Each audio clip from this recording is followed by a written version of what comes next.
The following is a work of fiction. The intent is to promote and publicize a work of American fiction. Similarities to real people, places, or events are entirely coincidental.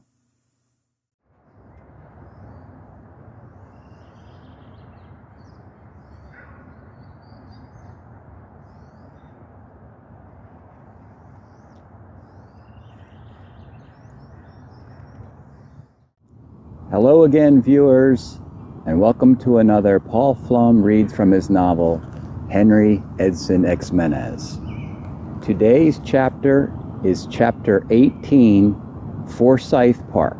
Now, I gotta retool a little bit. The last couple chapters were intriguing.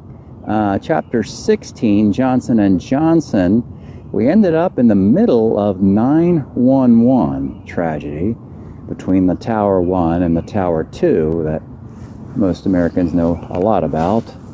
And then in chapter 17, Lonnie Ximenez, and we get the origin of HENRI EDSON XIMENEZ. Well, now at Forsyth Park, we don't have a point of origin.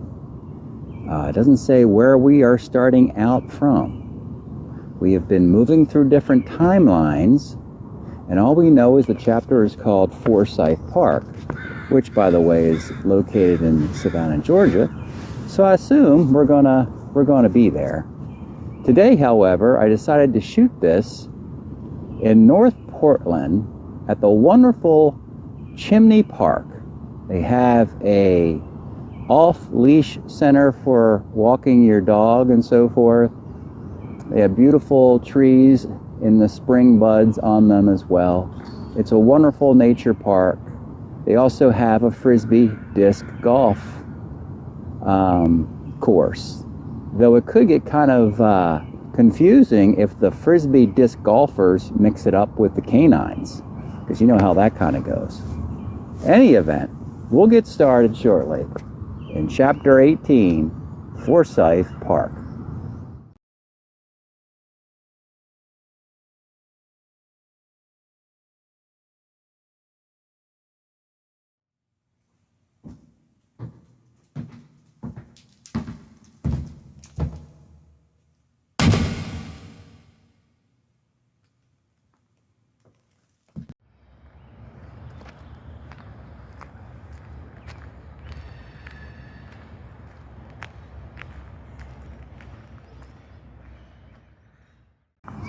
Okay, we are back, and now it's chapter 18, Forsyth Park.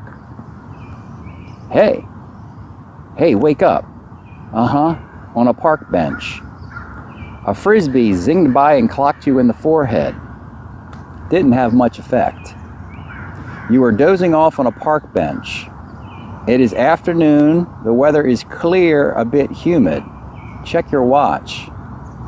4:16 p.m. Almost forgot. It's November 14, 1998. This is somewhere in the city of Savannah, Georgia. That's your knapsack, which contains an unwrapped, hefty trash bag liner. Well, I don't have one in this knapsack, but you get the idea. A journal. Several cassette tapes. Oh, this isn't any old park bench. No, sir, this is the spectacular Forsyth Park. It is Savannah's largest and most opulent. Strolling paths lined with graceful moss-laden live oak trees. Scented magnolias, azaleas, and marigolds surround one of the world's most beautiful fountains. The famous Forsyth Park Inn overlooks it all. A dozen dogs and their owners playfully chase frisbees. Grab the journal, it's a relative newer one.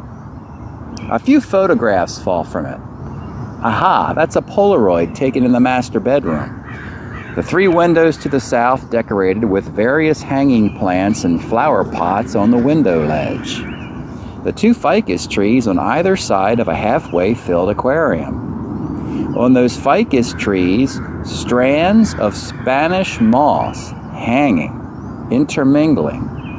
Small clumps of moss laying in the dirt of the flower pot, wrapped around each tree. There is also more moss attached to the hanging plants. It is in the windows, which form privacy drapes that extends all the way to the ground. The moss in these photos looks rather pale and withered. Is this gardening or scenery? You tell me. Put the photos back in the journal. Let's examine that frisbee that grazed your head. There is a great deal of dog slobber on it. A border collie looks your way patiently. Go for it.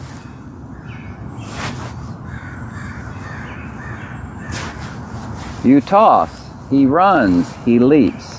Do they ever miss? There's a small clump of Spanish moss on the ground. There are gobs and gobs of it all over the park. No sense taking it. Where are you going to put it in? Oh yes, I did say something about a trash bag liner. How convenient. Like we knew about it. Yes, those old bedroom photos had the dying lichen everywhere. Let's put 2 and 2 together. Don't laugh. Pick it up. It is a 30-gallon hefty trash bag. Roomy, ample, voluminous. It is black on the inside, green on the outside. Standard issue. I mean, if you're keeping track of that sort of thing. Pick up this piece of Spanish moss. I'm not kidding. Please place it in the trash bag to replace those withered bits back home. Decoration or art or foliage or whatever. It's your bag, man, literally. Well, I'm not doing this now. Maybe. Now, strolling through the park, here we find a beautiful fountain in the middle. The Forsyth Park fountain is a large, ornate, 2-tiered cast iron fountain surmounted by a classically robed female figure standing in extreme contrapposto.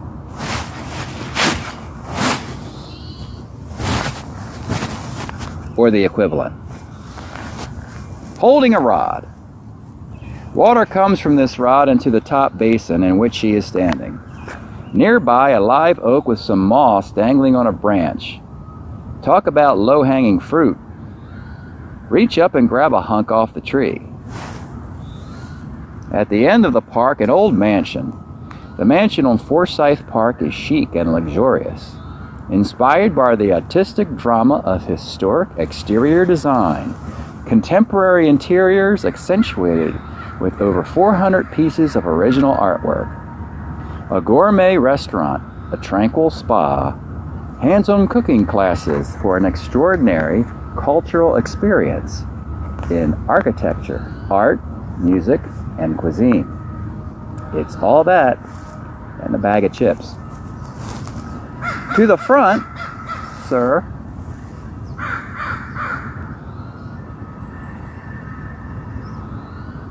To the front, sugar magnolia and palm trees.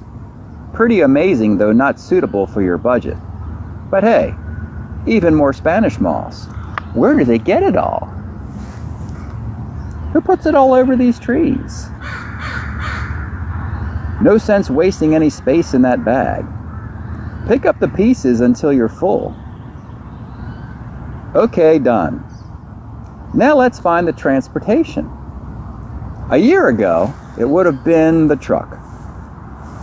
And when you exit the park to West Hall Street, lo and behold, there she be. A few more dents and the incessant tick, tick, ticking, but better luck than I have with vehicles. It is almost like I'm jinxed with bad cars. A jinx or a... Never mind. Must be about oil changes. Toss the trash bag into the back, onto the covered bed liner of the truck. No worries. Don't think anyone will steal it. Folks are nice down here in these parts. West Hall Street is one of the 4 boundary streets of Forsyth Park. Time to clean up and dine across the street at the Lucky Savannah Cafe. Hey, Saturdays, they have half-price frittatas. Nice. A small table where you can relax, kick back. It is now November 14, 1998, 6:54 p.m. Sitting comfortably by the front bay window. A calm mood enhanced by the afternoon's exercise. Grounds crew.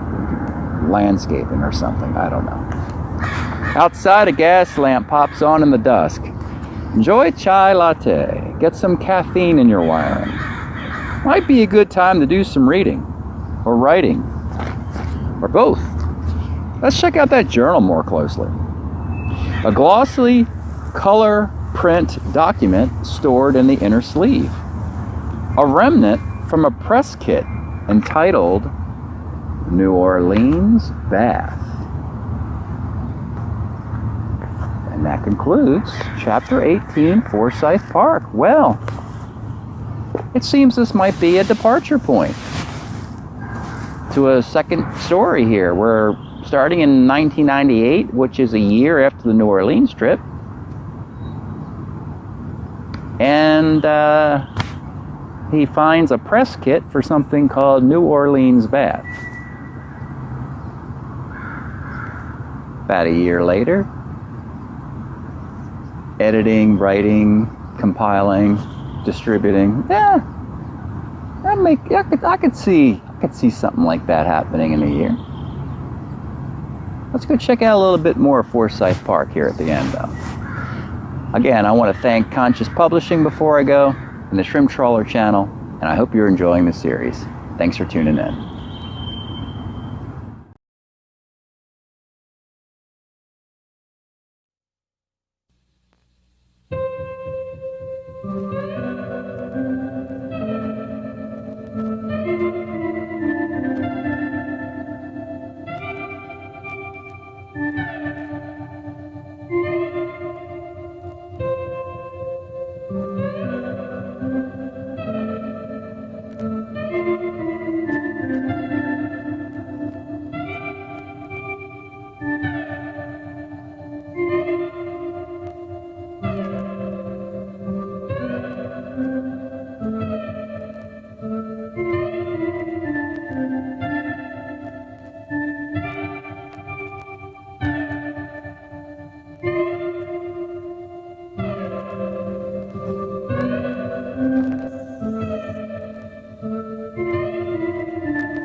Here we have a toad. There's a lady toad. And let me see where her boyfriend is. Oh yeah, there he is. There's her boyfriend. These toads are very, very cool. They're so far beyond cool, it's not even funny. I can't even begin to say how cool these toads are. But they're like the coolest thing in the whole universe. She particularly likes being rubbed. Though she looks obese, it's because she likes to retain water. And she might be pregnant. But I think it's mostly water and air and stuff in there. She loves having her back scratched. Oops, pipes in the way so you can't really see. But she likes that. She loves it when you mow your back.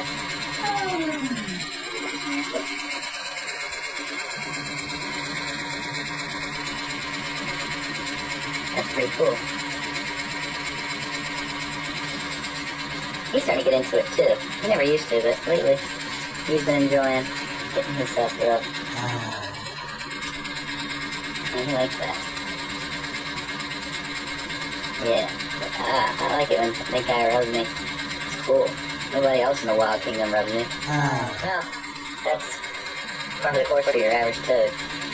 So, let's get more of a land shot of them through the glass.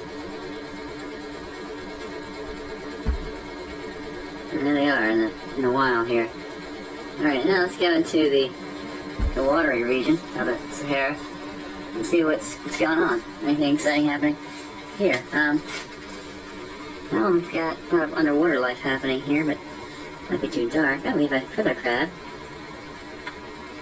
There's a fiddler crab right there. Okay. Get some Spanish moss in here, see what happens with it. And there's a frog in here somewhere who is very shy and hides. So I don't know if I'm able to get Mr. Froggy. Anything else in here? No, that's about it. No, enough of that.